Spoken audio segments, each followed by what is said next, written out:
hablarles de un tema bien bonito. A mí me gustó y quisiera que mentalmente me acompañaran a este escenario. A todos nos gusta hablar de los príncipes, las princesas, los reyes, los reinados. Y el pueblo judío tuvo la emoción de querer tener un rey.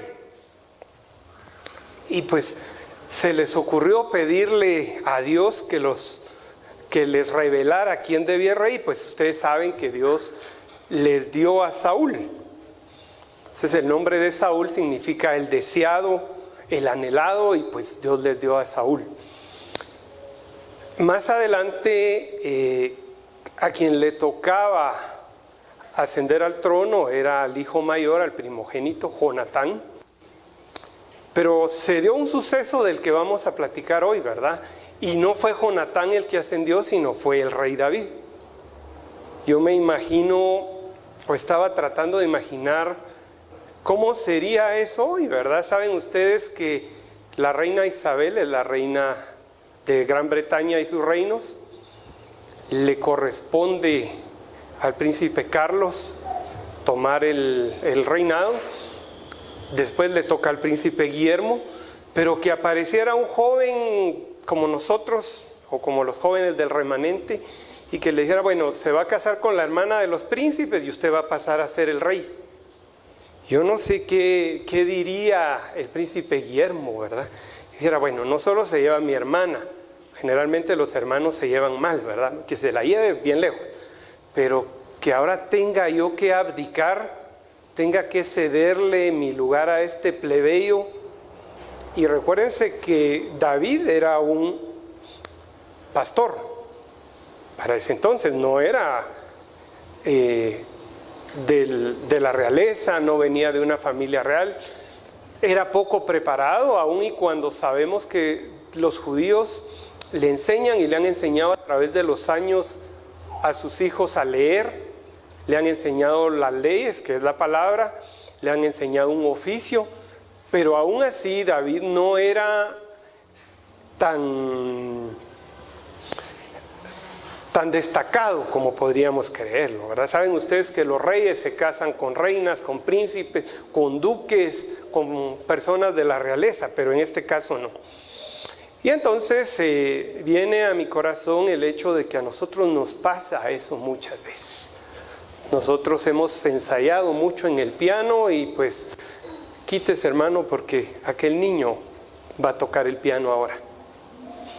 Algunas veces estamos acostumbrados a ser líderes o nos creemos muy líderes y nos dicen, mire, por favor, hermano, siéntese, que este muchachito es el que va a predicar. Y entonces nos sentimos celosos, no tenemos la humildad para aprender y entender por qué Dios está usando a otras personas y nosotros tal vez tenemos 20, 25 años de caminar en el Evangelio y en lugar de crecer nos frustramos, nos amargamos, sentimos en nuestro corazón, dice Santiago, celos amargos. Y dice Santiago, ¿verdad? Que de ahí viene perturbación y toda obra perversa. Entonces empezamos a hablar mal y nos vamos de la iglesia, nos vamos del ministerio, hablamos mal de nuestros líderes porque pensamos que a quien le tocaba asumir el trono era a nosotros. El tema de hoy se llama Alcanzando el trono. Alcanzando el trono.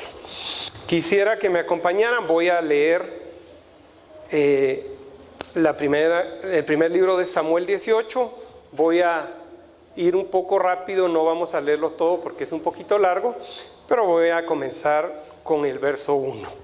Una vez que David y Saúl terminaron de hablar, Saúl tomó a David a su servicio y desde ese día no lo dejó volver a la casa de su padre. Jonatán, por su parte, entabló con David una amistad entrañable y llegó a quererlo como a sí mismo. Tanto lo quería que hizo un pacto con él. Se quitó el manto que llevaba puesto y se lo dio a David. También le dio su túnica y aún su espada, su arco y su cinturón. 5. Cualquier encargo que David recibía de Saúl lo cumplía con éxito, de modo que Saúl lo puso al mando de todos sus ejércitos con la aprobación de los soldados de Saúl y hasta de sus oficiales.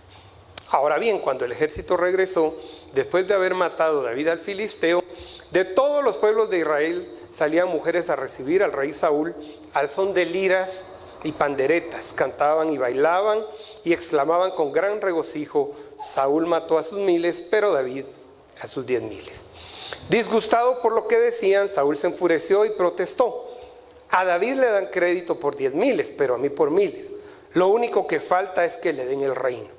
Y a partir de esa ocasión, Saúl empezó a mirar a David con recelo. 12. Saúl sabía que el Señor lo había abandonado y que ahora estaba con David, por eso tuvo temor de David. David tuvo éxito en todas sus expediciones porque el Señor estaba con él, pero todos en Israel y Judá sentían gran aprecio por David porque él los dirigía en campaña. 17. Un día Saúl le dijo a David: aquí tienes a Merab, mi hija mayor, te la entrego por esposa con la condición de que me sirvas con valentía peleando las batallas del Señor. Saúl pensaba: será mejor que no muera por mi mano, sino a mano de los filisteos. Pero David le respondió: ¿quién soy yo y quiénes son en Israel mis parientes o la familia de mi padre para que yo me convierta en yerno del rey? 28. Saúl se dio cuenta que en efecto el Señor estaba con David y que su hija Mical lo amaba.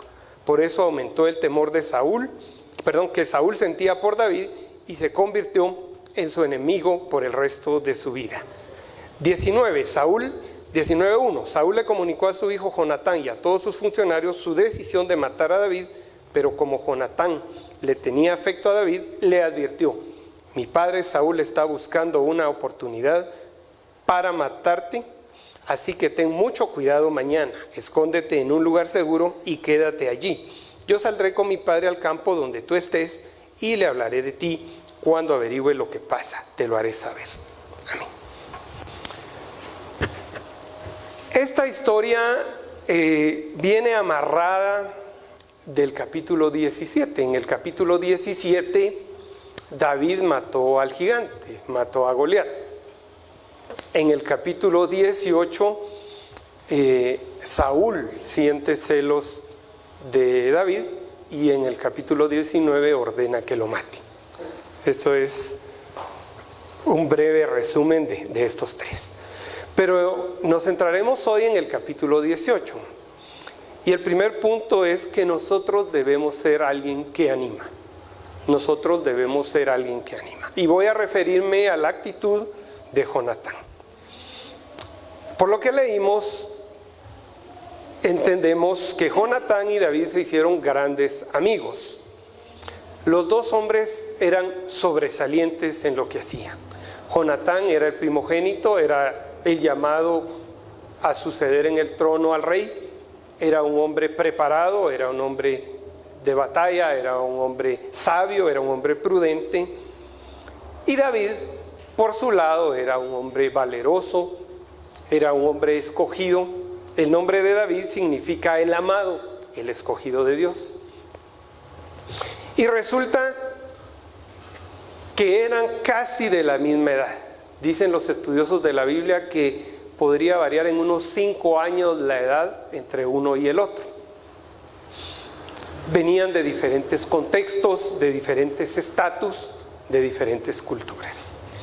Hemos hablado muchas veces que, por ejemplo, en las parejas de matrimonios, los de Shela somos muy sentidos, somos muy dados a la familia, nos gusta andar siempre con nuestra familia. Por ejemplo, la gente de la costa no mucho, son un poco más, los de Oriente son muy diferentes. Imaginémonos, por ejemplo, que alguien de nuestros jóvenes se case con un gringo, una gringa, un europeo, una europea, qué sé yo. Los contextos son muy diferentes. No digamos la familia real con la familia de un pastor. La ciudad versus una pequeña aldea de Belén, de donde era David. Eran contextos diferentes. El estatus cultural, social, económico era muy diferente. Me imagino al patojito David. Dijo, bueno, pero si viene un león y yo lo mato, Viene un oso y yo lo mato. Con toda naturalidad, él era valiente, era un guerrero. Y me imagino que por otro lado, Jonatán, pues él le servían aquellos manjares, una patoja le ponía su babero para que no se manchara, tenía su pelo bien recortadito, sus uñas limpias. Eran contextos diferentes. Sin embargo, tenían cosas en común, cosas que hicieron clic, cosas que los unieron como amigos. Y de ahí es donde entendemos que existe la amistad pura. Podemos tener amigos puros, podemos tener amigos que nos bendicen. Respeto, amistad. Ambos eran valientes y por ello hicieron un pacto vitalicio, un pacto para siempre, un pacto en el cual iban a permanecer como amigos sin importar las circunstancias. Y viene Jonatán y viene dispuesto a apoyar a David, sabiendo que no solo se iba a quedar con su hermana, sino que él iba a tomar el puesto que a él por derecho le correspondía. Y dice Proverbios 17:17, en todo tiempo ama el amigo y es como un hermano en tiempo de angustia. Estamos llamados a ser amigos en tiempo de angustia. Y no con nuestros amigos de afuera, también con ellos, pero con nuestros hermanos. Aun y cuando yo sepa como músico que mi hermanito va a asumir el lugar que hoy tengo. Que cuando yo sepa como líder que mi hermanito va a ocupar el lugar que yo tengo. Cuando yo sepa que como orador o como predicador, mi hermanito va a ocupar el lugar que yo tengo. Segundo, debemos ser alguien que levanta a los demás con acciones. Les dije, número 1, debemos ser alguien que anima. Número 2, alguien que levanta a los otros con nuestras acciones. Hablar es fácil, ¿verdad? No tenga pena, yo voy a orar por usted, no se preocupe, lamento el problema que tiene. Está bien, qué triste lo que le está pasando. Pero debemos incluir en eso acciones, no solo palabras. David era un campesino, era un pastor. No tenía ropa apropiada para su nueva vida pública. Yo me imagino que la ropa que David usaba había sido de su hermano mayor y del hermano mayor y del hermano mayor y del hermano mayor, que eran familias muy numerosas, y ya era como de la 7ª o 9ª generación la ropa que usaba David. No sé cuántos hemos pasado que usamos la ropa de nuestros hermanos. Pues resulta de que así era el contexto de David. Esta acción de Jonatán fue muy generosa, porque dice en el verso 4 que se quitó el manto que llevaba y se lo dio a David, así como otras ropas suyas, su espada, su arco y su cinturón. No solo lo respaldó en palabras, en acciones, sino reconoció también que David tenía el derecho del Señor de ser el próximo rey. Renunció a la sucesión que a él le correspondía. Es muy diferente apoyar que solo hablar. Hay ocasiones en nuestra vida que nuestro hermano, nuestra hermana recibe la bendición antes que nosotros, o recibe lo que nosotros estamos esperando. Debemos prepararnos para no sentir envidia, para no sentir celos. Hace unos años yo quería tener una beca, presenté todos mis documentos, tenía, entre comillas, un buen currículum, tenía la posibilidad de asistir, y hablé con una persona y le conté, le dije, mire, usted debería de aprovechar porque están dando becas a Suecia para estudiar propiedad intelectual, le pagan todo esto y el otro, total es que se puso pilas y le salió a la beca y yo me quedé sentado en mi oficina. ¿Cuántas veces nos pasan cosas así? ¿Cuántas veces alguien se esfuerza menos que nosotros y tiene mejores resultados? Y eso crea en nosotros celos. Pero dice que debemos estar preparados para que cuando a otra persona le llegue esa fortuna o esa suerte o esa bendición, eso no nos quite el sueño ni nos amargue, porque el Señor no va a quitarnos la bendición que es para nosotros. Lamentablemente en las iglesias nosotros empezamos a competir contra nuestros hermanos para ver quién tiene más plata, quién tiene un mejor carro, quién toca mejor el instrumento, a quién le aplauden más, quién es más elocuente. Y nos hemos convertido en una carrera en la cual olvidamos el propósito de nuestra iglesia, el propósito de congregarnos. Número 3. Debes aprender a sacrificarte para que otro suba. Debes aprender a sacrificarte para que otro suba. Mis queridos hermanos, quiero contarles de que hay gente que ora en el remanente para que los ministros canten, para que los líderes prediquen, y tal vez a ellos no los vemos. Tal vez no sabemos que hay gente que siembra dinero en el remanente sin ser parte del remanente para que paguemos la renta. Hay gente que no está aquí en primera plana que hace más que quienes tenemos la bendición de presentarnos ante ustedes. Tenemos líderes que están allá tras bambalinas orando por nosotros, haciendo muchas cosas que nosotros no vemos y que pensamos que no son importantes. Ellos han aprendido a sacrificarse, para que nosotros podamos tener privilegios. Y eso implica que debemos aprender a asumir ese papel con madurez. Debemos alejar los celos y las envidias de nuestro corazón, porque quiero contarles que Jonatán sabía que a él le tocaba ser el rey. Jonatán sabía que David era una amenaza para él, para su interés personal. Él sabía que ya no iba a poder ser rey nunca. Él sabía que si David pelaba cables, como decimos, lo tenía que matar. Porque en esos reinados, cuando el rey de un nuevo linaje asumía el trono, tenía la obligación de matar a todos los descendientes y a todos los familiares del rey anterior, para que no representaran una amenaza. Jonatán se jugó el hecho de que David lo podía matar. Ambos eran valientes, pero el verso 17 exalta las virtudes de David. Hablamos de Jonatán y estamos hablando de David ahora.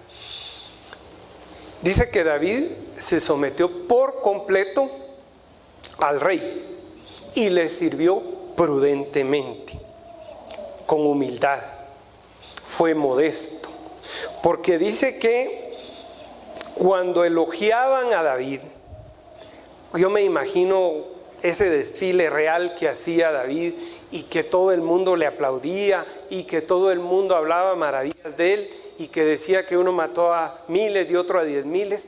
Él pudo creerse esa adulación. Él pudo haberse creído un montón de cosas, pero él fue prudente y no permitió que se le subiera a la cabeza ese éxito. Obviamente se alegraba de escuchar esas palabras de afirmación, pero no dejó que dominaran su pensamiento y que le movieran el tapete. Y durante su reinado así fue David siempre. Él nunca permitió que se le subieran, como decimos, los humos, sino simplemente tuvo los pies sobre la tierra. Ahora, hablemos de Saúl. ¿Cómo reaccionó Saúl respecto del éxito de David? O respecto al éxito de David. Dice que se enojó de gran manera. Podríamos hacer una retrospectiva o una introspectiva y pensar, cómo hemos reaccionado frente al éxito de alguien, de uno de nuestros hermanos, de alguien que compite conmigo en el ministerio? ¿Cómo hemos reaccionado? Para este entonces Saúl ya sabía que había perdido el reino. Engañar, porque él le dijo al profeta: no digas que yo ya lo perdí. Él ya sabía. Y viene y dice una expresión: a este no le falta más que el reino. Así como ya no solo la gente lo está apoyando tanto, se quedó con mi hija, ahora es gran cuate de mi hijo, solo le falta el reino. ¿Hemos pensado en nuestro caminar como cristianos así? Sí, pues este llamero lo ponen a predicar todos los domingos. Tanto que nos costó limpiar el altar y ponen a este a predicar. Yo toco la batería mejor que este. Y compramos batería nueva para que este la toque. Tanto que consienten al hermanito aquel. Nos pasa. ¿Cuál es la actitud que nosotros asumimos al ver el éxito de alguien? Aquí se dice que Saúl tenía una conciencia culpable porque él ya sabía que Dios lo había desechado como rey.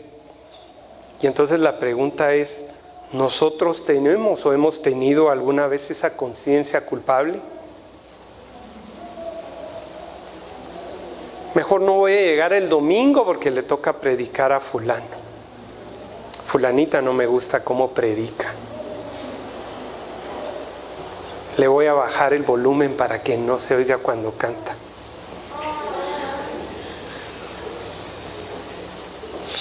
Resulta que si Saúl hubiera sido un hombre honorable, hubiera reconocido que el Señor había escogido a David para sucederlo, pero no lo hizo.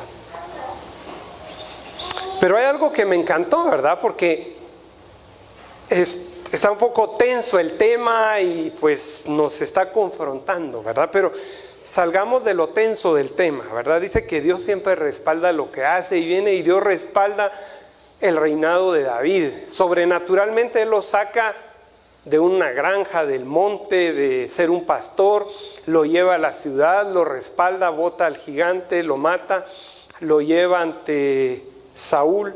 Saúl lo quiere matar 2 veces, Dios lo cuida, siempre lo respalda. Y lo intentó matar personalmente. Además dio órdenes para que lo mataran. Y dice que Saúl a veces se arrepentía, ¿verdad? Decía: ¿hasta dónde he llegado? Yo quise matar a este y no, pues no es así el rollo. Recuérdense que también la elección sobrenatural de Saúl no fue producto de una guerra, no fue producto del esfuerzo de él, sino fue misericordia del Señor quien lo escogió. Él andaba buscando las famosas asnas y Dios lo eligió a él. Y dice que por la afinidad de David con Jonatán, vino y honró su pacto Jonatán y le fue a decir que se escondiera, que tuviera cuidado. Y se escapó David y se fue a esconder a las cuevas. Y ese tiempo que él estuvo escondido fue de aproximadamente de 10 a 12 años escondido. Tuvo dificultades, privaciones, viviendo en el desierto. A veces no nos imaginamos cómo es el desierto, pero nosotros pensamos que es así como estar aquí sentado y vamos a casa y comemos y ya estuvo. Son condiciones realmente difíciles.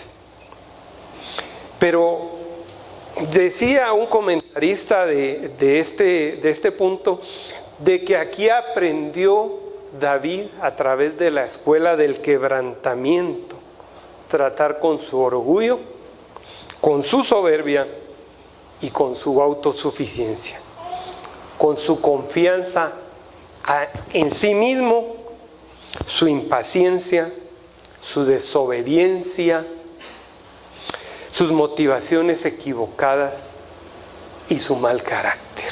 Amén. Imagínense 10 años en el desierto para entender cuál era su realidad. Era orgulloso, era soberbio, autosuficiente, confiaba en sí mismo, impaciente, desobediente. Sus motivaciones eran equivocadas y de mal carácter. ¿Cuántas veces no nos hemos situado con todos esos adjetivos? Tal vez, si somos sinceros, les paso una encuesta, tenemos todas o casi todas esas características. Pero David pasó 10 años, 12 años, entre 10 y 12 años tratando en el desierto, en esta escuela, ganándose un doctorado en trabajar con su carácter. ¿Cuánto tiempo necesita usted para tratar con su carácter? Pero durante esos años dice que escribió la mayoría de los salmos. Y David escribió los salmos más lindos estando esos 10 años escondido, huyendo, necesitando la presencia del Señor, buscando la presencia del Señor. Y David alcanzó el trono gracias a Jonatán. Jonatán lo cuidó, le sirvió, lo aconsejó y obviamente el Señor lo sustentó. Quisiera saber qué pasa si nuestro hermano de la par, nuestro prójimo, es el que va a ascender al trono. Es el que Dios escogió. Tal vez va a ser el pastor de esta iglesia. Tendremos la madurez, tendremos el amor, la sabiduría de entender que debemos servirle a nuestro hermano. No, él acaba de llegar. ¿Qué va a hacer si su segundo domingo que viene y viene tarde? Pero el Señor no nos llamó a eso. El Señor quiere que nuestra actitud sea una actitud madura. Una actitud en la que descubramos cuál es nuestro propósito. Hace un tiempo vi un rótulo que tenía alguien en su escritorio y decía: no todos nacimos para ser estrellas, algunos tienen que sentar a aplaudirles. Un poco arrogante el rótulo, pero yo quisiera cambiarlo, ¿verdad? Y diría: no todos nacimos para estar en el trono. Algunos otros tenemos que llevar al trono a otras personas. Tal vez pensamos que como tenemos muchas habilidades, nosotros somos los escogidos. Pero aquí viene Jonatán y me agrada tanto su actitud. Y yo quisiera tener la actitud de Jonatán. No sentirme celoso, excluido, marginado. Y decir: mira, vos anda, trae el agua, bueno, voy a traerla contento, gozoso. Mira vos, durante todos estos 6 meses, tu trabajo va a ser venir a abrir la puerta. Muy bien, hay que hacerlo con gozo. Si todos queremos ser la estrella, estamos equivocados. La estrella solo es el Señor. El Señor sustentó a David, le dio escuderos, le dio un ejército. A sus 20 años David era el general del ejército de Israel. Muchas veces a los 50 nosotros no nos animamos a iniciar la batalla. El Señor quiere bendecirnos, quiere apoyarnos, sustentarnos, proveernos, quiere sanarnos. El Señor quiere ser la estrella de nuestra vida. Aprendamos de esta historia que no debemos amargarnos, que no debemos sentirnos marginados, celosos, que no debemos temer, ni ser impacientes. Tal vez para Jonatán lo más fácil era darle muerte a David y automáticamente ascendía él al trono. Y se hubiera podido dedicar a tener una vida de holgazán, como muchos monarcas han hecho a través de la historia, ¿verdad? Y que vaya otro a pelear, uno de mis hermanos lo voy a nombrar general y que vaya otro. Hubiera sido práctico. Pero él eligió obedecer al Señor para que otro alcanzara el trono por él.